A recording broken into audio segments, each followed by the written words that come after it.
Okay, Nova, sweetheart, you're trying it. Some of the things that are coming out of Nova's mouth, I can't get behind it. She is trying it, and I think we're going to run into an issue where I'm going to be eating Nova up this season.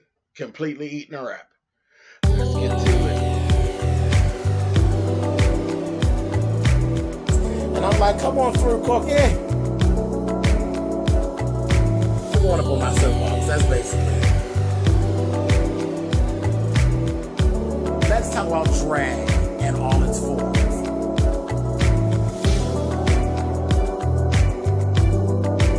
What, Cookie?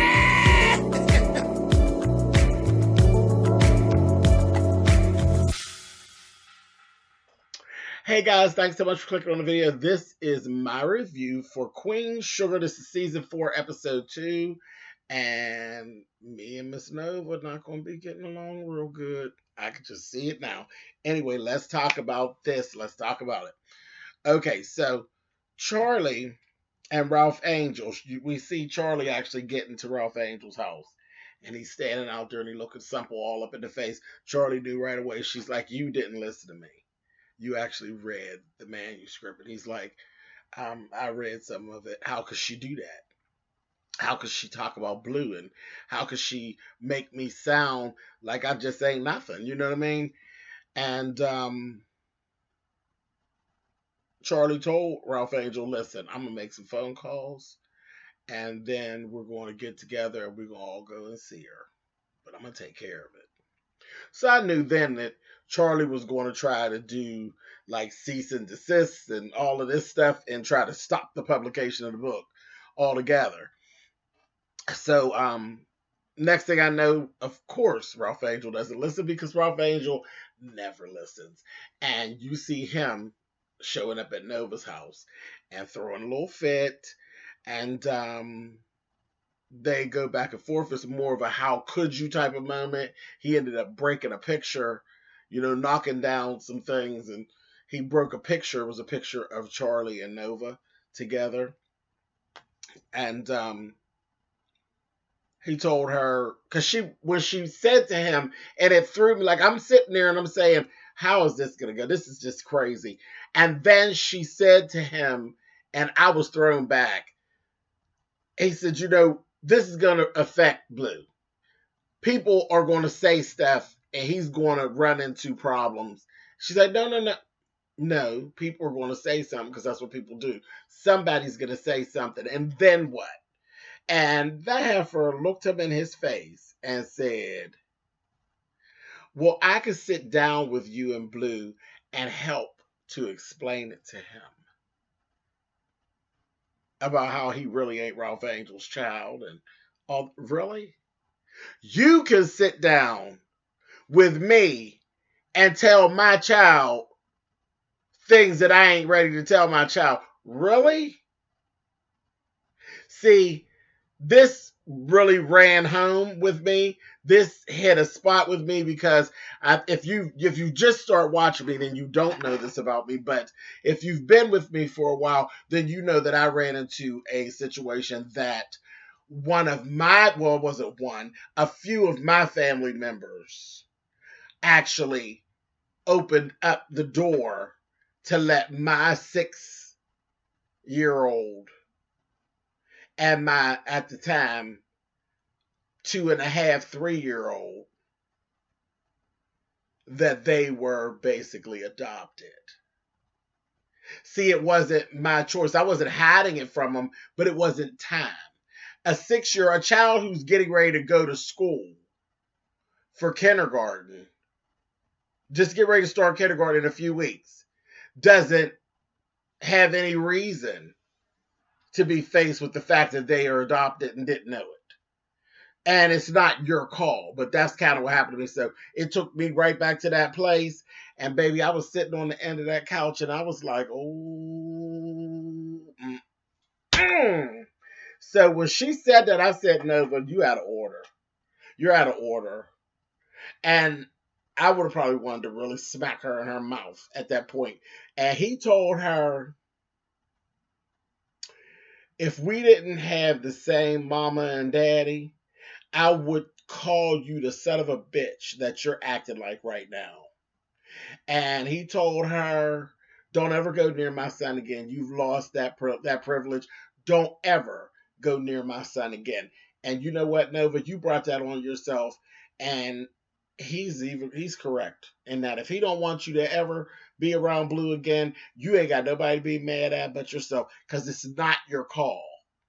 It's not your call. You wrote it in the book, and then you just have no remorse for it. I mean, I guess if you're gonna do some old bull crap, then I guess you should be willing to stand in it. But girl, you done rubbed me wrong with that. I said, like, you being helpful.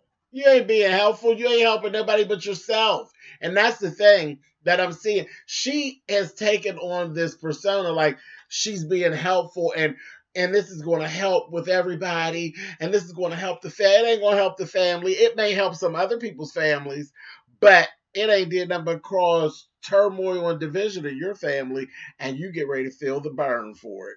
But anyway, let's go. I was done. I literally, in my notes, I actually had just written real big on the paper, "Really, Nova? Really?" Ooh, I was done. Anyway, then we actually see there was a conversation between Hollywood, Charlie, and Ralph Angel at the restaurant. They were kind of trying to figure out about what's the next move is, and all of that. And Charlie was like, "Ralph Angel, why would you go see her? Like, I thought we already decided, but whatever." So they squashed, because they was getting ready to start going at it. And Vi had came up, and they had to make up a lie, because they're like, "She's what are you talking about?" And she's like, "Oh, just talking about Ralph Angel said talking about a little kid that was on uh bullying on Blue, and we could figure it out." She was like, "Oh, no, ain't nothing to figure out. Just give me the mama's phone number, baby, and I'll take care of that." You know that, and she meant that to her core. But all in all, she knew they were lying. Hollywood actually has been reading the book as well and had hidden it from Vi. So she knew they were lying, and she said to Hollywood later on, "What are y'all hiding from me? You all are hiding something from me, and I'm gonna need you to tell me what that is." He was busted. He was like, "No, no, no, everything's fine." She ain't bad. She like, "Whatever. Whatever. I'm about to turn it. Y'all gonna tell me what's going on." He eventually told her she needed to read the book. The book had been out and all of that. So we'll get back to that later. Anyway,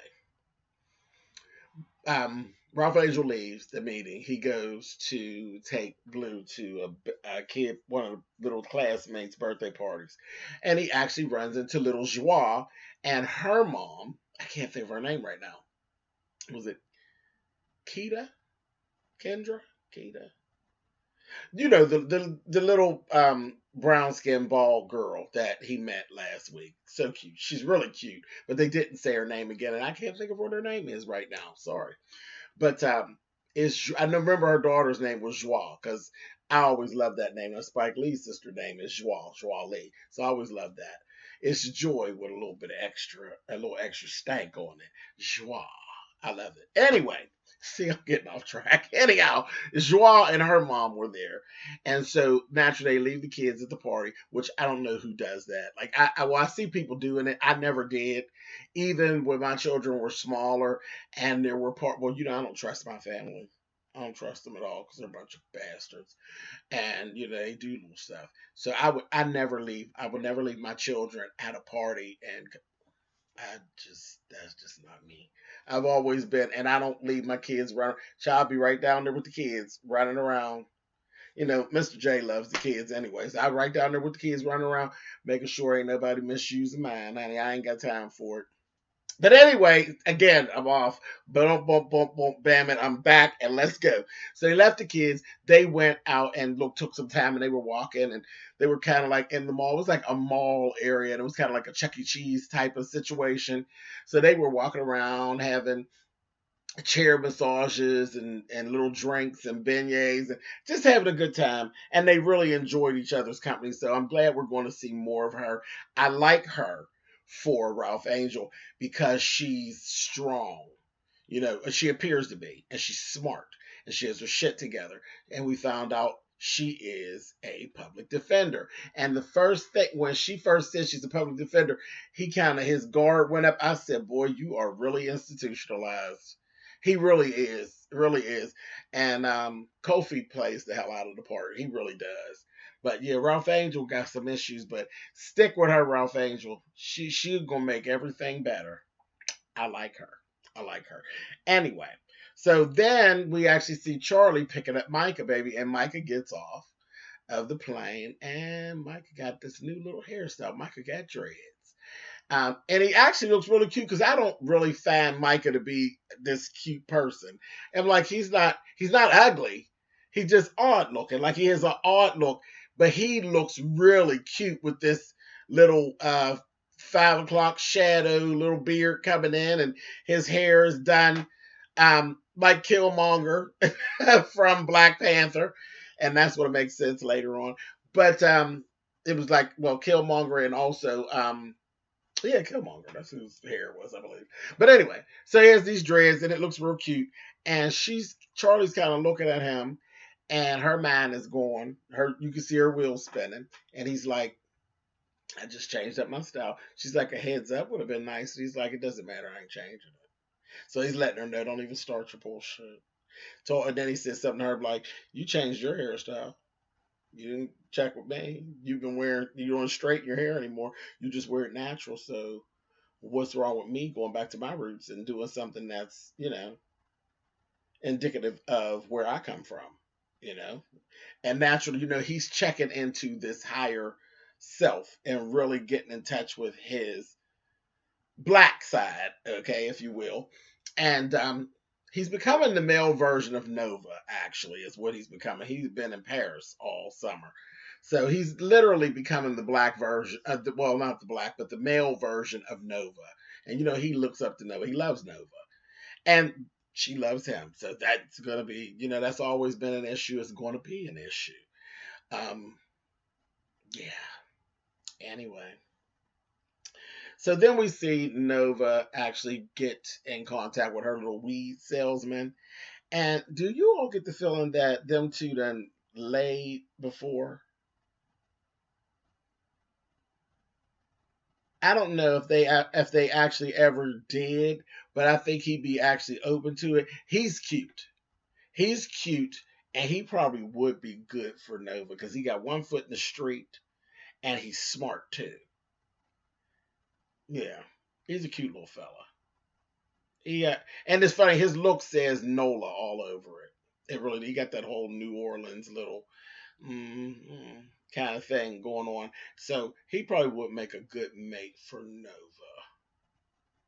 because he's smart but not an intimidating.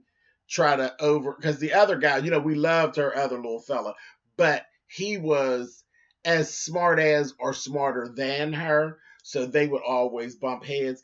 This guy, I believe, is just smart enough to keep up with her, but got enough of a foot in the street to be able to tell her stand down. You know what I mean? So anyway, that was just my observation. But she told him he was telling her something about some delivery. So she said, "I don't just call you just for that. I called you because I needed a friend." And he's like, "Oh, I can do that." So I get the feeling that they may have messed before. And if they didn't, he been kind of hanging on and kind of wouldn't mind.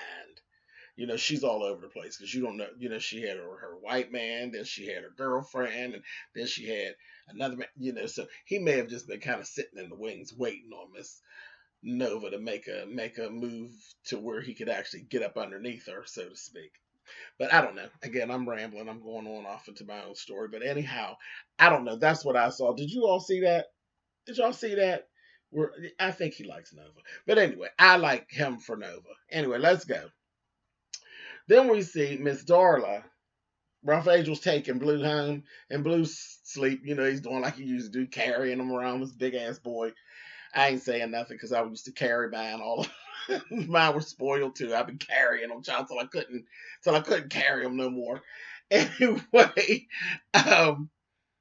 Yeah, I can't really carry neither one of them at this point. But yeah, I did that. I did that. I never actually owned a stroller. I never owned a stroller.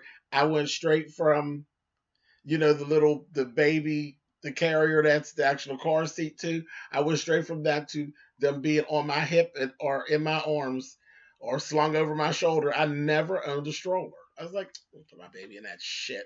So um, I think but a bump bam and I'm back.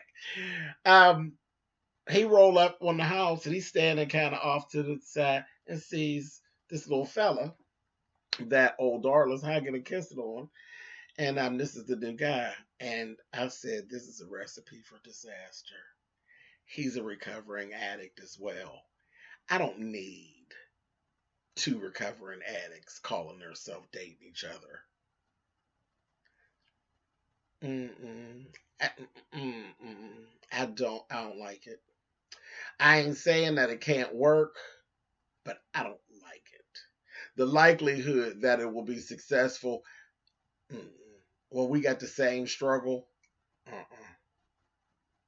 And we already know that Darla is like a succubus. She gets into her shit and she be all screwed up and she draws and drags everything and everyone around her into. She is a succubus. So, I don't like it. Anyway, but they both decide. Well, Ra went to asking her about the little fella and she didn't share and told him that she don't think that they're ready for that because she's not ready to hear. She said, if I tell you about someone I'm dating, then I got to listen to you tell me about somebody you're dating, and I ain't really trying to hear that. So I was like, that thing ain't never gonna go away. They always gonna have that little thing between them because broken people tend to find each other, and they're both broken, and they just Anyway,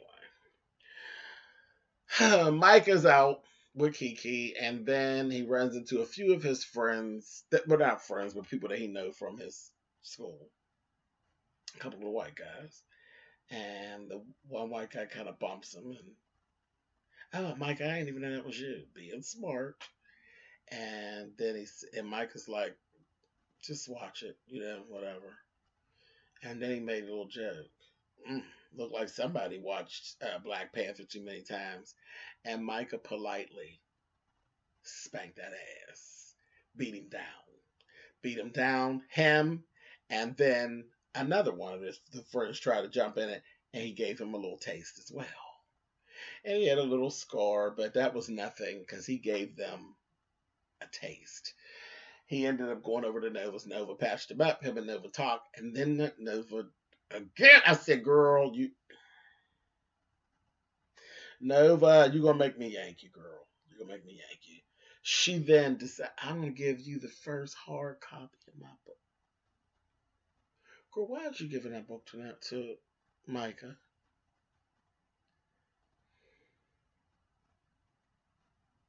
I understand you love Micah and you know Micah loves you, but I think that might turn things because he does love you, but he also loves his mother and his father.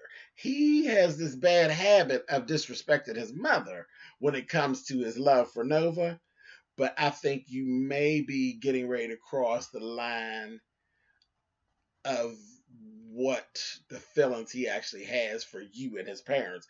I think when given the choice to have to choose, you may lose, ma'am. And I said that seems a little destructive. And later on, he ends up going home. Him and Charlie get into it. Charlie's telling him, listen, you can't be out here fighting. And I kind of knew this kind of thing was going to go on. And it's like, he ain't been home 24 hours. She's like, the hair and the new look. And he's like, I am not going to sacrifice my blackness to make white people around me comfortable. So, and she's like, oh my God, this sounds like I'm having a conversation with Nova. So it's like, but I mean, he's correct. He really is correct, Charlie. But I understand what she's saying too. But he's correct. You should be able to do what you want. You should be able to express yourself creatively and, fashion wise, however you want. But, that it is what it is. We didn't make up the rules. These are the rules. It's just how it works. Anyway, and his attitude is too bad to actually carry it off. That's the thing. He's too volatile at this point to be even doing anything to make him stick out because he's always ready to pop off. He's a danger to himself. Is what's been going on. Um. Anyway, him and Charlie get into it a little bit, and he's Aunt Nova and her basically to death. And Nova gave him that book, and he hasn't read it yet. But Charlie then does the Ralph Angel as she goes over to Nova's house. Baby, she busted up in there and told her, "Yeah, I'm ready for you now. Come on here." So, baby, they get to having this conversation. Baby, they are going. When I say Charlie was in there letting Nova have it, and Nova then got all up on her soapbox and it's this, that, and the other, and she said, "That's bullshit." And don't come in here talking to me like you tried to help the planet.